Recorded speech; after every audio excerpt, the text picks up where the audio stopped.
Hello everyone. नेहमी चर्चेत असणारा UPSCच्याही अनेक प्रिव्हियस इयरच्या क्वेश्चन पेपर्समध्ये येऊन गेलेला आणि तरीही याचा पुढे येण्याचं पोटेन्शियल असलेला आणि नुकताच करंट अफेअर्समध्ये चर्चेत आलेला अशा प्रकारचा टॉपिक आहे आपला आजचा ॲसिड रेन. परंतु ॲसिड रेन बरोबरच आपण थोडासा त्याच्याशी मिळता जुळता परंतु वेगळी टर्मिनॉलॉजी असणारा, वेगळ्या प्रकारचे फीचर्स असणारा दुसरा एक टॉपिक घेतलाय ॲसिड रेन बरोबरच ब्लॅक रेन. या दोघांमध्ये काय संबंध आहे, दोघांमध्ये फरक आहे का, असला फरक तर तो काय आहे हे सायंटिफिकली आज आपण थोडं बघणार आहोत. ठीक आहे. ॲसिड रेन याच्याविषयी बोलायला सुरुवात करण्याच्या अगोदर ॲसिड रेनच्या ऐवजी त्याला पॅरलल जी टर्म येऊ शकते जिच्यामुळं आपला गोंधळ उडू शकतो ती आहे ॲसिड डिपॉझिशन. आणि सगळ्यात महत्वाची परत आणखीन दुसरी गोष्ट आहे, जसं जॉग्राफीमध्ये आपण बघतो प्रेसिपिटेशन या शब्दामध्ये फक्त पाऊस नसतो. बर्फवृष्टी झाली, हिमवृष्टी झाली आणि गारा पडल्या, या सगळ्या गोष्टींना ह्युमिडिटीनं ड्यू ड्रॉप्स पडले, या सगळ्यांना प्रेसिपिटेशनच म्हटलं जातं. तर इथं सुद्धा ॲसिड रेनमध्ये फक्त पाऊस असं न धरता ॲसिड रेन रिलेटेड पाऊस, स्नो, फॉग आणि इवन ॲसिडिक असलेली ड्राय डस्ट या सगळ्यांना मिळून ॲसिड रेन ही टर्म वापरली जाते. Acid rain or acid deposition हाच इटसेल्फ एक MCQच्या पोटेन्शियलचं स्टेटमेंट आहे, लक्षात घ्या.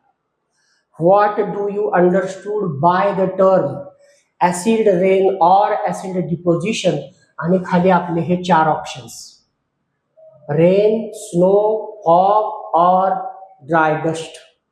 आणि याच्यातून मग परत आपले नेहमीचं वैशिष्ट्य आहे तसंच only 1, 1 and 2, 1 and 3, 2, 3, 4 all of the above.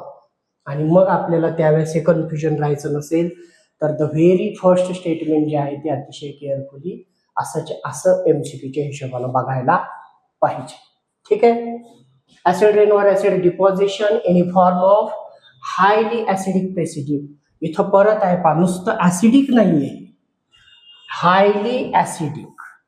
फक्त ॲसिडिक का नाही म्हटलेलं, कारण आपला नेहमीचा नॉर्मली पडणारा पाऊस सुद्धा स्लाइटली ॲसिडिक असतोच.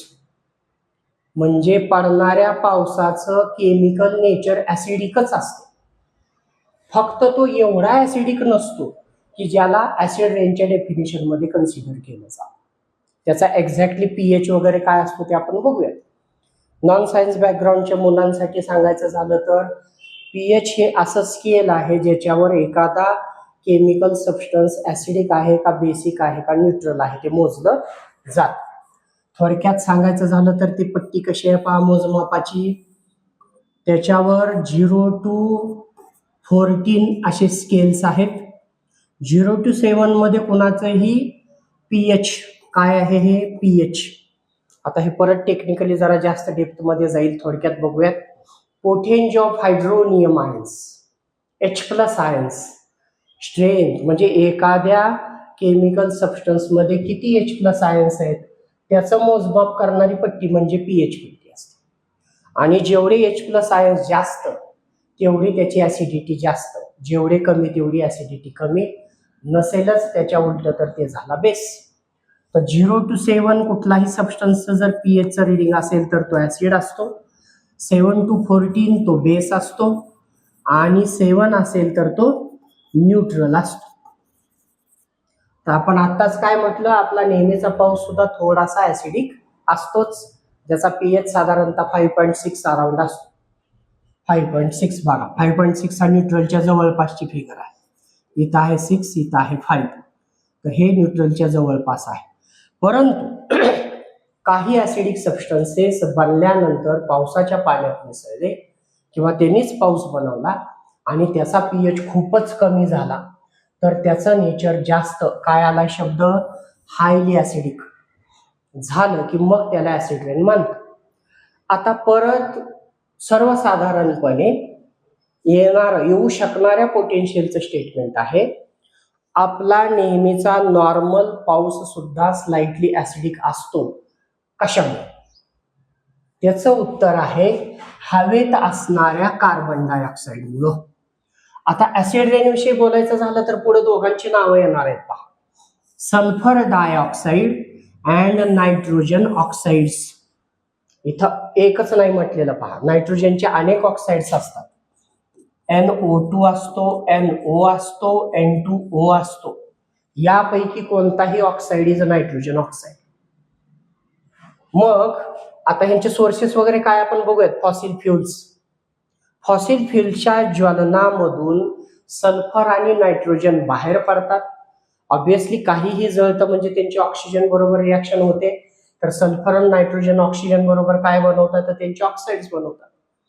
आणि हे ऑक्साइड ज्या वेळेत उडत उडत उडत उडत हवेमध्ये मिसळून ढगांमधल्या मॉइश्चरमध्ये, मॉइश्चर कोण आहे, वॉटर, आली कुणाची वाफ, सल्फर डायऑक्साईड, आणि याच्यातला एखादा नायट्रोजनचा ऑक्साइड, यांच्या बरोबर रिॲक्शन करून बघा, वॉटर प्लस सल्फर डायऑक्साईड तो बनवतो सल्फ्युरिक ऍसिड H2SO4.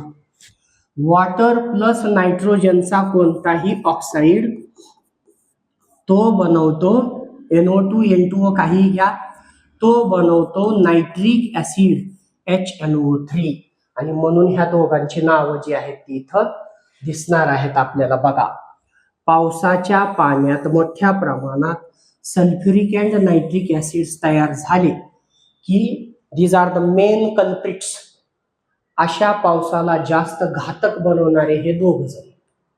आणि ते बांधतात कसं आपण बघितलं, फॉसिल फ्युलच्या बर्निंग मधून त्यांचे ऑक्साइड्स बाहेर पडतायत, हवेत मिसळून ढगातल्या मॉइश्चर मधल्या पाण्याबरोबर रिॲक्शन करतायत, सल्फ्युरिक ऍसिड आणि नायट्रिक ऍसिड बनवतायत, आणि मग जे पाऊस आहे तो ऍसिडिक बनतो. परंतु हे जरी नाही बनले तरी आपल्या सर्वसाधारण पोल्युशन फ्री अतिशय क्लीन एन्व्हायरमेंट असलेल्या कंडिशन मध्ये सुद्धा हवेत कार्बन डायऑक्साईड असतोच, आणि तो ढगांमधल्या मॉइश्चर बरोबर रिॲक्शन करून H2CO3 कार्बोनिक ऍसिड नावाचे ऍसिड बनवतो. आणि म्हणून नॉर्मल पाऊस सुद्धा थोडासा ऍसिडिक असतो.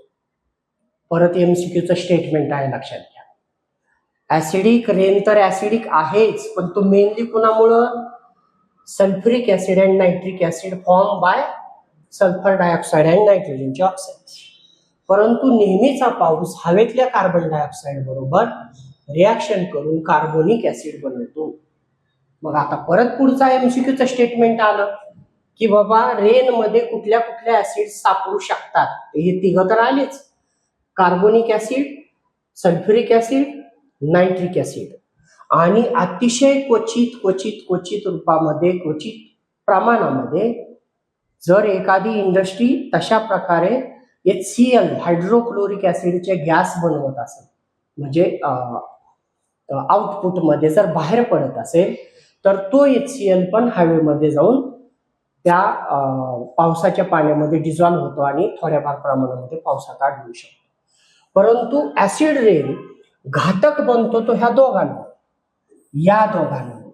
ठीक आहे, तर ही गोष्ट लक्षात असू द्या टेक्निकली. अदरवाईज सापडतात सगळेच. याच्यात काय ऍड केला अजून आपण, क्वचित का असेना, HCl हायड्रोक्लोरिक ऍसिड. ठीक आहे, झालं. मग large caused by fossil fuels lowering the pH. आताच बघितलं pH किती कमी करतं म्हणते, 4 और लोअर. रेग्युलर नॉर्मल पावसाचा अराउंड 5.6 असतो, थोडासा ऍसिडिक असतो. पण हा 4 किंवा त्यापेक्षा कमी pH गेला तर मात्र तो खूपच जास्त ऍसिडिक होतो. ऍसिडिक रेनचे काही महत्वाचे मुद्दे पहा. कॉजेस तर बघितलंच आपण. प्रायमरी कल्प्रिट्स कोण आहेत बघा, सल्फर डायऑक्साईड आणि नायट्रोजन डायऑक्साईड. आणि यांचे सोर्सेस कोण आहेत, म्हणजे कुठं, पॉवर प्लांट्स, खास करून कोळसा जाळून इलेक्ट्रिसिटी बनवणारे coal based thermal power plants मधून हे मोठ्या प्रमाणात दोन्ही बाहेर पडतात, सल्फर डायऑक्साईड पण आणि नायट्रोजनचे ऑक्साईड्स पण. ठीक आहे. त्याच्यानंतर वाहनांमधून बाहेर पडतात, जसं आपण पॉवर पेट्रोल बघतो. पॉवर पेट्रोल आणि साध्या पेट्रोलमध्ये काय फरक असतो, तर त्याच्यामध्ये पॉवर पेट्रोलमध्ये कमी प्रमाणात सल्फर असतो, जे बर्न झाल्यानंतर सल्फर डायऑक्साईड बनणार आहे. आणि खराब क्वालिटीच्या इंजिन मधून, इनसफिशियंट बर्निंग मधून, व्हेकल्स मधून कार्बन मोनॉक्साईड तोही बाहेर पडतो. त्याचबरोबर ओके ठीक आहे, याच्या सोर्सवर फोकस करूयात आपण. व्हेकल्स मधून बाहेर पडतो, इंडस्ट्रियल प्रोसेसेस मधून बाहेर पडतो, आणि हा झाला त्याचा सोर्स. सल्फर डायऑक्साईड काय करतो पहा, प्रायमरीली परत महत्वाचा बोललोच आपण, कोल फायर आणि इंडस्ट्रियल प्रोसेस. नायट्रोजन ऑक्साईड कुठून बाहेर पडतात, अगेन इथं मेनली कुठून, व्हेकल एक्झॉस्ट. जे काही हुशार माणसं असतात व्हेकलच्या सायलेन्सरच्या, त्याला आपण पुंगळ्या काढून म्हणतो, मोठमोठे आवाज वगैरे करतात, बर्निंग वगैरे, आणि मग त्याच्यातून हे अशा प्रकारचं पोल्युशन पसरतं. त्याचबरोबर हेवी इक्विपमेंट्स, मोठ्या मोठ्या मशिनरीज असतात त्यांच्यामधून पण. आणि पॉवर जनरेशन बघितलंच, परत पॉवर जनरेशन खास करून कुठलं, कोल बेस्ड पॉवर जनरेशन जे आहे ते.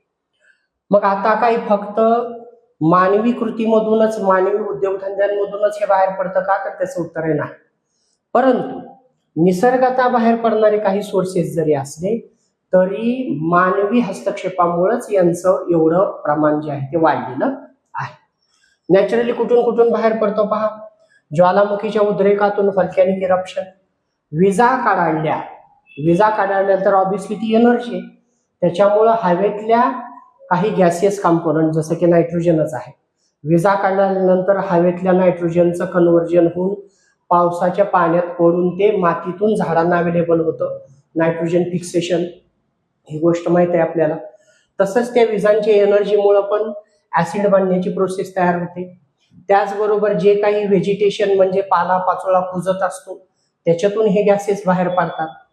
त्याचबरोबर नॅचरल फायर्स, वनवा पेटला जंगलामध्ये, अशा ठिकाणी पण बर्निंग मधनं हे गॅसेस बाहेर पडतात आणि ऍसिड रेनला ते कारणीभूत ठरू शकतात जर मोठ्या प्रमाणात आग असेल तर. पण मानवाचा हस्तक्षेप हेच एक मोठं कारण आहे. बघा कसं बनतं, आत्ताच दाखवलेलं होतं मी. हे जे गॅसेस बाहेर पडतात ते हवेतल्या water, oxygen, other chemicals in atmosphere react करतात आणि सल्फ्युरिक आणि नायट्रिक ऍसिड तयार करतात. नंतर आता हे जे काही बनतंय ते बनलेलं निसर्गामध्ये साचतं किंवा जमा कसं होतं, त्याचे दोन प्रकार आहेत, wet deposition and dry deposition. Wet deposition म्हणजे काय, ऍसिड जे बनलेलं आहे ऍटमॉस्फिअर मध्ये fall to the ground mixed with rain, snow or fog यांच्यामध्ये मिक्स होऊन ते जमिनीवर पडते, म्हणजे हे सगळे त्याला ओलं करतायत आणि ते खाली पडते.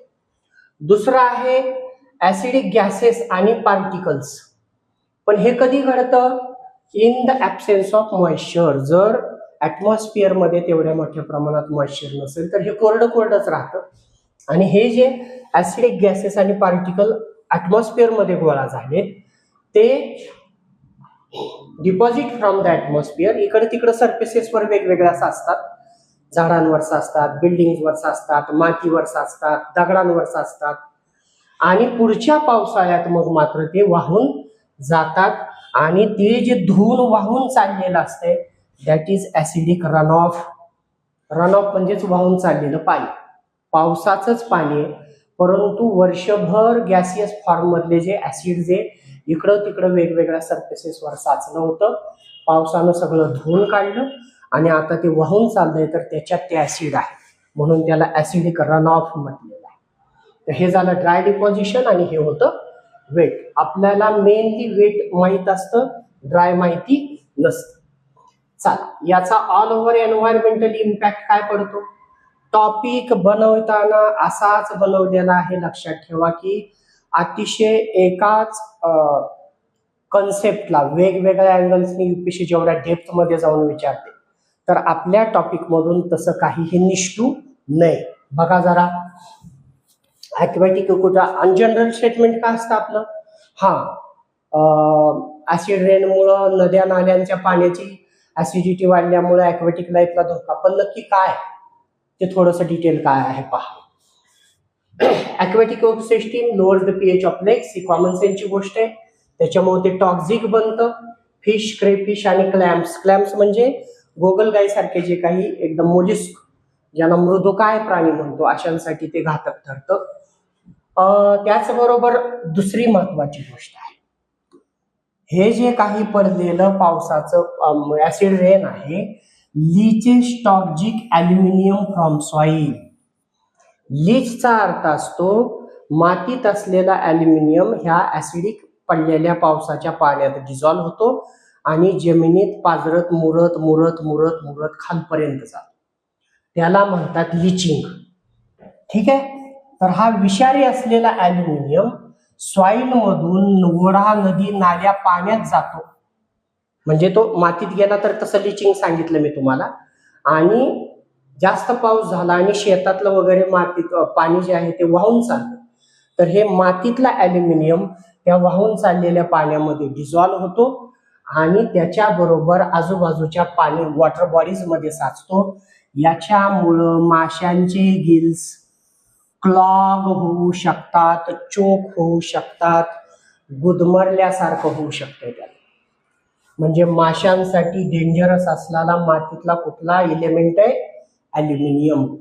तो रेग्युलर पावसाच्या पाण्यानं मातीतून सुट्टा होत नाही, परंतु ऍसिड रेन जो आहे तो त्याला मातीतून काढतो आणि ओढ्यात, नदीत, नाल्यात, समुद्रात नेऊन सोडतो. त्याच्यामुळं माशांचे गिल्स जर ब्लॉक झाले, क्लॉग झाले, चोक झाले, तर त्यांना श्वास घेता येणार नाही. जंगलांचं काय नुकसान होत आहे पहा. It strips essential nutrients. Strips म्हणजे काढून घेत आहे. स्ट्रिप ऑफ शब्द ऐकलाय का बघा. काढून घेणे. न्यूट्रिएंट्स लाईक काय काय काढून घेते? Calcium, magnesium. कुठून? मातीतून. And damage tree leaves. झाडांना लागणारे 2 प्रकारचे न्यूट्रिएंट्स, मागच्या ह्याच्यामध्ये मॅक्रो आणि मायक्रो न्यूट्रिएंट्स बघितलेत पहा, NPK आणि अदर्स. तर कॅल्शियम मायक्रो न्यूट्रिएंट आहे.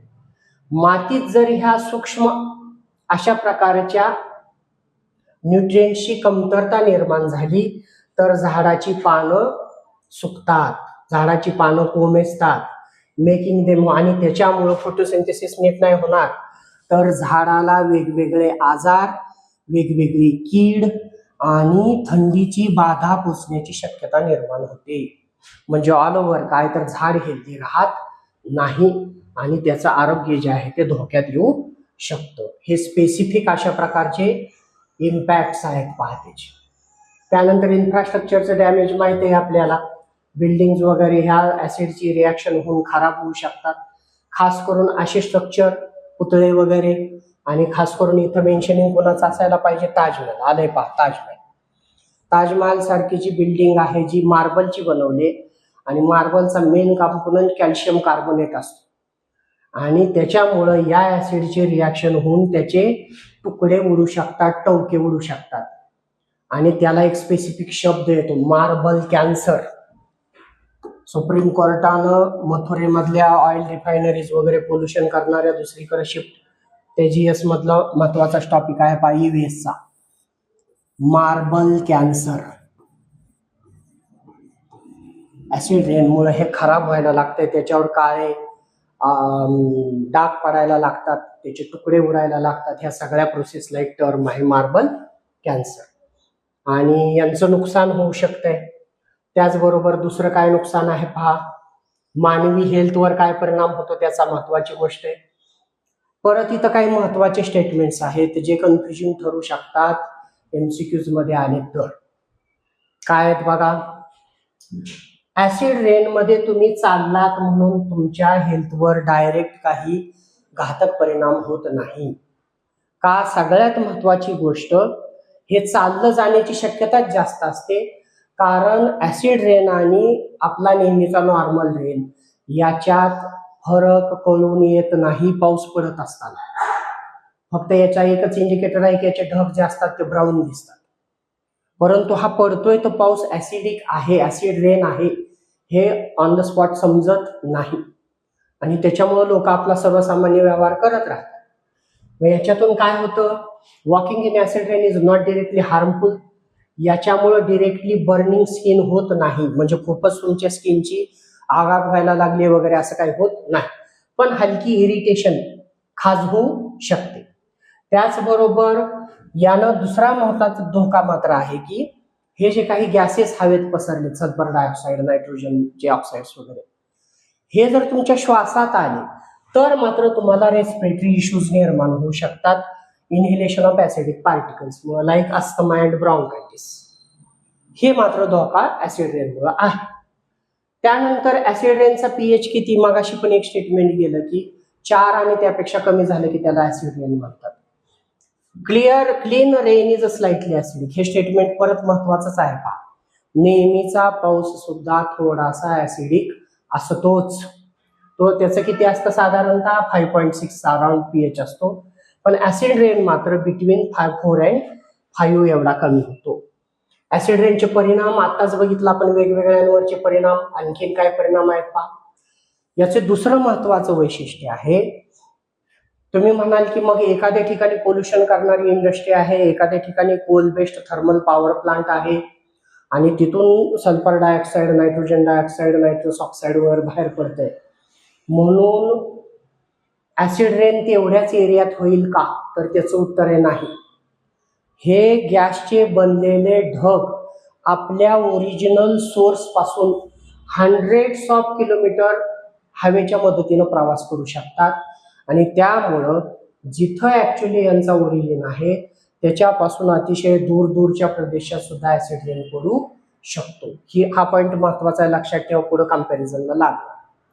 ठीक आहे. पुढचाच पॉइंट आहे ब्लॅक रेन. आता ब्लॅक रेन काय आहे, आता काल परवा जे युद्ध चालू आहे इराण, इस्रायल, US, त्याच्यामध्ये जे काही ऑइल डिपोट्सवर बॉम्बिंग करण्यात आलं आणि त्याच्यातून जी महाकाय आग पसरली, ते आणि पेट्रोलियम प्रॉडक्ट्स आहेत काय, बेसिकली दीज आर हायड्रोकार्बन्स, आणि ते जळत असताना त्याच्यातून जे वेगवेगळ्या प्रकारचे गॅसेस, विषारी गॅसेस आणि काय म्हणतात त्याला, सूट म्हणजे काजळी, काळे पार्टिकल्स, हे मोठ्या प्रमाणात प्रोड्यूस झाले. आणि हे ज्यावेळेस, त्याला थोडक्यात बघूयात आणि मग आपण याला लाईन टू लाईन बघा.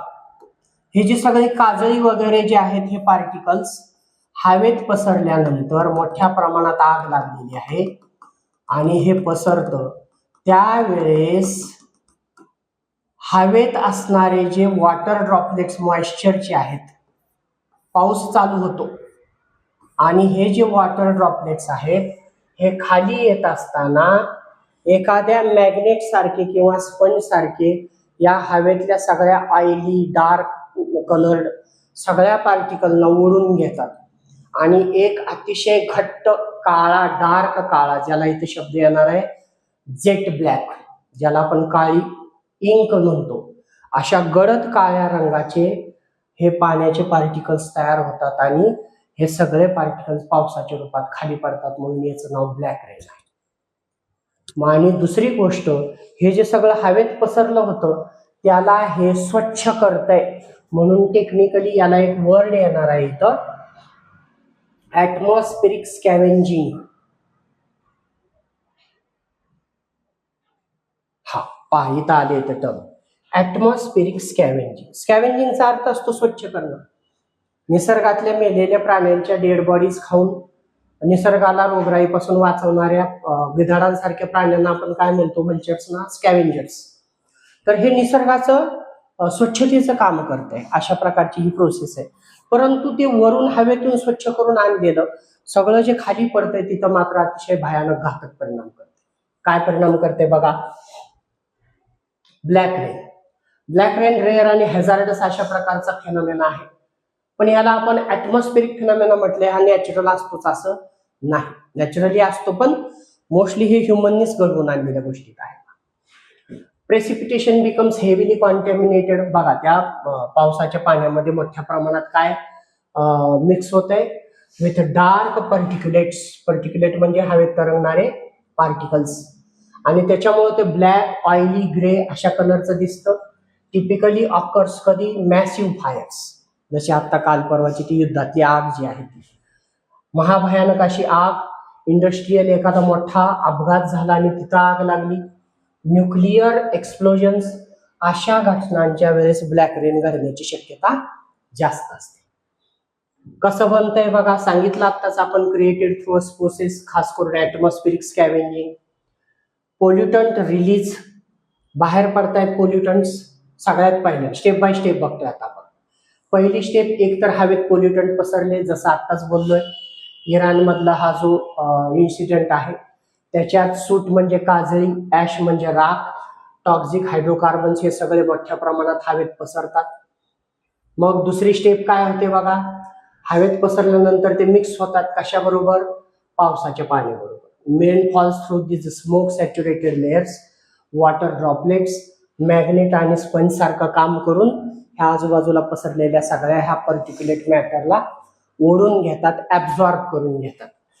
मग हे सगळं झाल्यानंतर हे कुठेतरी पडेल आणि त्याच्यावर साचेल, तर ती तिसरी स्टेप आहे डिपोजिशन. डिपोजिशन मध्ये काय आहे पहा, ड्रॉपलेट्स बिकम सो डेन्स, जड होतात. हे सगळं ओढून घेतलं त्यांनी, तेलाचे पार्टिकल, काजळी, विषारी गॅसेस, त्याच्यामुळे हे जड झाली की ते खाली पडायला सुरुवात होतात. Droplet become so dense they turn jet black, oily, चिकट चिकट होतात, आणि ज्या पण सरफेसवर पडतात त्याच्यावर त्याचे डाग पडतात. स्किनवर पडलं तरी त्याचे डाग पडतात. हिस्टॉरिकल आणि अलीकडच्या काळात घडलेल्या घडामोडी कुठल्या आहेत बघा अशा. हिरोशिमा नागासाकीच्या काळात अशाच प्रकारचा पाऊस झालेला आहे. त्याच्यात रेडिओ ऍश आणि डेब्री म्हणजे त्याचाच कचरा होता. स्टिकी रेडिओ रेन पडलं त्यावेळेस. सिव्हिअर रेडिएशन सिकनेस, रेडिएशनमुळे पसरणाऱ्या आजारांसाठी टर्म काय वापरताय? Radiation sickness and long term cancers हे बघायला मिळाले त्यावेळेस. आता एकदम ताजी ताजी घटना जी आहे ती तेहरान ऑइल डेपो स्ट्राईक आहे. टॉक्झिक केमिकल्स, खास करून बेन्झिन आणि सल्फर डायऑक्साईड. बेन्झिनचं वैशिष्ट्य आहे मोठ्या प्रमाणात जास्त काळ याचा जर कॉन्टॅक्ट आला तर it is a carcinogenic. Carcinogenic म्हणजे कॅन्सर कॉझिंग, आणि म्हणून वर सुद्धा इथं जे बघितलं इथं पण लॉंग टर्म कॅन्सरचा उल्लेख आलेला आहे. ज्या सबस्टन्सेसमुळे कॅन्सर होतो त्यांना टर्म आहे कार्सिनोजेनिक. ठीक आहे, बेन्झिनचं नाव लक्षात असू द्या. अदर काजेस काय असू शकतात याचे? 1991 मध्ये गल्फ वॉर मध्ये पण असंच तेलाच्या विहिरी पेटल्या होत्या, तिथेही झालं. मोठ्या प्रमाणात जर आग वणवा लागला जंगलात, जसा की 2019 मध्ये अमेझॉनच्या जंगलात लागला होता, मोठ्या प्रमाणामध्ये, लार्ज शब्द महत्वाचा आहे पहा. नेहमी ज्वालामुखीचा उद्रेक झाला की असं होतच असं नाही, प्रमाणापेक्षा खूप मोठ्या प्रमाणामध्ये जर हे झालं तर हे होतंय. याचे हेल्थ आणि एन्व्हायरमेंटल रिस्क काय पहा. इमिजिएट हॅझार्ड, जसं आपण बघितलं ऍसिड रेनची इमिजिएट हॅझार्ड काय असत नाही, पण काही काळानंतर त्याचे दुष्परिणाम दिसू शकतात. याचे मात्र असतात. केमिकल बर्न्स होऊ शकतात. स्टिंगिंग आईज म्हणजे प्रचंड मोठ्या प्रमाणात डोळ्यांची जळजळ, आगाग होते. स्किनचं इरिटेशन होतं, आणि रेस्पिरेटरी डिस्ट्रेस, अचानक मोठ्या प्रमाणामध्ये हे सगळं तुमच्या श्वासात गेल्यामुळं श्वास घेण्यासाठी अचानक मोठ्या प्रमाणात त्रास होऊ शकतो, आणि त्यातून डोकेदुखी, अस्थमाचे अटॅक अशासारख्या गोष्टी घडू शकतात. लॉंग टर्म इफेक्ट्स काय आहेत त्याचे पहा. एक्सपोजर टू कार्सिनो, आलाच कार्सिनोजेनिक शब्दाचा अर्थ सांगितला आपण, cancer causing compounds in black rain like benzene. कार्सिनोजेनिकला बेन्झिन आलाय पहा. Increase the risk of lung cancer and other chronic illnesses, म्हणजे या कारणांमुळे झालेले आजार हे दीर्घकाळ आणि जुनाट होऊ शकतात आणि ते लवकर नीट होत नाहीत. एन्व्हायरमेंटचं काय डॅमेज होऊ शकतं? It leaves a toxic residue. Toxic residue मोठ्या प्रमाणात बाहेर पडतंय, पण त्याच्यामुळं सॉइलचं पोल्युशन होतंय, ग्राउंड वॉटरचं पोल्युशन होतंय, पिकं तुमची नष्ट होतात, आणि नष्ट होतात. त्याचबरोबर हे क्रॉप्स मातीत गेलं तर ते क्रॉप मध्ये पण जाते, आणि त्याच्यामुळं तुमची फूड चेन सगळीच्या सगळी पोल्यूट होऊ शकते फॉर इयर्स. जोपर्यंत तुमच्या त्या मातीत आणि पाण्यात मिसळलेलं हे पोल्युटंट्स नष्ट होत नाहीत, तोपर्यंत तुम्ही त्या मातीत, पाण्यात जे काही पेराल, उगवाल, त्या सगळ्या फूड आयटम्स मध्ये हे ऍब्झॉर्ब होऊन येतं, आणि त्याच्यामुळं फूड चेन मधून स्प्रेड होऊन या आजारांची लागण होण्याचा धोका कायम राहतो. इन शॉर्ट आता आपण थोडक्यात इथं ऍसिड रेन आणि ब्लॅक रेनचं कंपॅरिझन करणारा एक छोटासा टेबल बनवलाय पहा, आणि एमसीक्यूच्या अँगलनं सुटसुटीतपणा यावा, जास्त एमसीक्यूच्या ऑप्शन्स मध्ये कन्फ्युजन होऊ नये या हेतून आपण हे बनवलेलं आहे. बघा ऍसिड रेन दिसतो कसा, नॉर्मल रेन सारखाच दिसतो, इनव्हिजिबल टू नेकेड आहे, म्हणजे साध्या डोळ्यांनी हा साधा पाऊस आहे का ऍसिड रेन आहे कळत नाही. ब्लॅक रेन मात्र एकदम एक्स्ट्रीम कंडिशन आहे, हे टिपिकल असते म्हटलंय, हे ऑइली जेट ब्लॅक थिक आणि leaves dark stains on surface, त्यामुळे लगेच ओळखता येतो की हा ब्लॅक रेन आहे. याचं महत्वाचं कारण आहे क्रॉनिक इमिशन्स, म्हणजे अचानक होत नाही, निसर्गामध्ये जे पोल्युटंट ज्यांच्यामुळे ऍसिड रेन होतो ते दीर्घकाळ साचत जातात.